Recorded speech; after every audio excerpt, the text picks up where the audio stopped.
An artist is not a guy that you see in one show and you can decide who it is, because with time, you'll see my creativity. You'll see if I'm a real artist or not. Have you ever watched a film and felt like you were being lied to?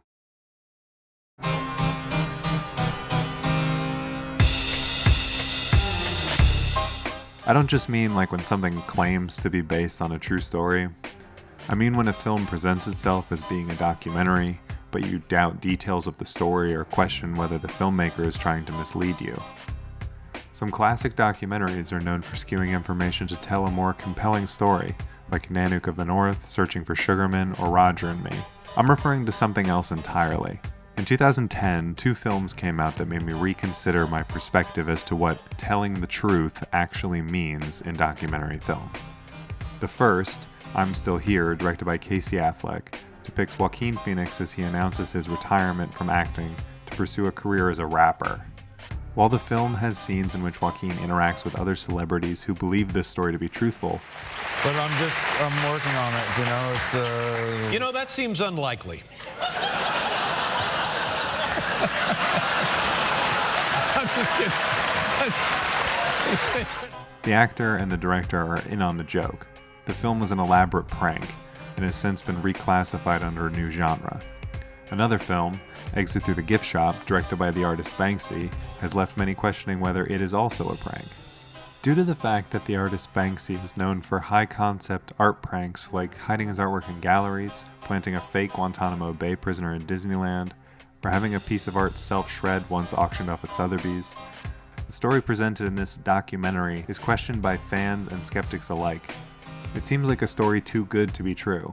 An eccentric Frenchman named Terry Guetta, the cousin of fellow street artist Space Invader who records his entire life on videotape, makes friends with Shepard Fairey, who then introduces Terry to Banksy under the guise of a street art documentarian.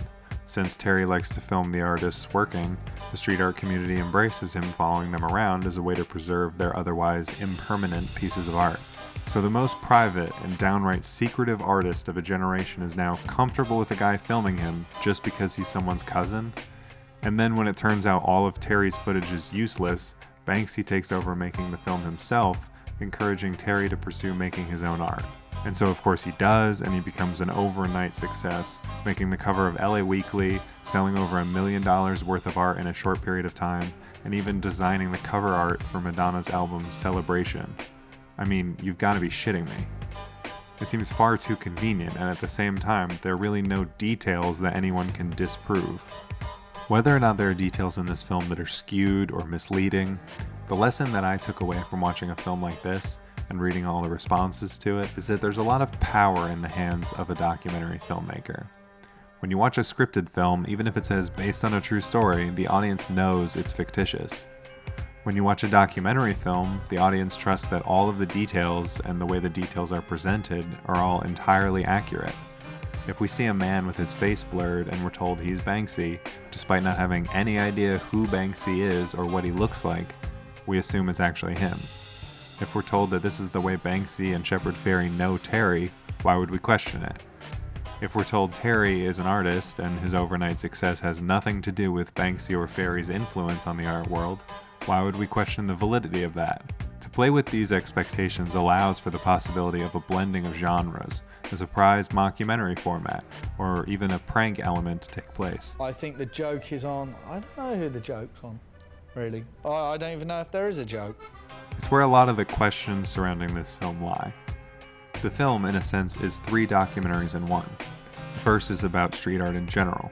The second is about the most famous street artist, Banksy, and some of his elaborate pranks and art shows. And the third is about Terry Guetta, a thrift shop owner with an obsession for filming his life who stumbles and fails upwards into being a wildly successful artist. As the film wraps up, we realize that this whole time, it's actually been a comment on art, artistry, art criticism, and the art world hype machine. The story of the film seems to act as a parable. It seems to be Banksy's artistic thesis. I mean, maybe Terry was a genius all along. Maybe he got a bit lucky. Maybe it means art is a bit of a joke. The film isn't just intellectually interesting as a person who loves to overanalyze things, it's genuinely funny and enjoyable to watch.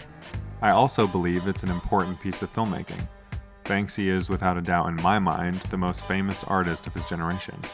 He's the Andy Warhol of the post-2000s, and one of the only names in the art world that you, your friends, and even your mom knows, and we don't even really know his name. The fact that an artist like that made a documentary already warrants attention before you even add in the details surrounding its presentation. Personally, I've done a lot of research on the film, and I don't believe it's fake. But a more interesting question is, in documentary film, what is fake? To me, this is what makes Exit Through the Gift Shop an essential art house film. They got nothing in their souls, and they make our TVs blind us from our vision and our goals. Oh, the trigger of time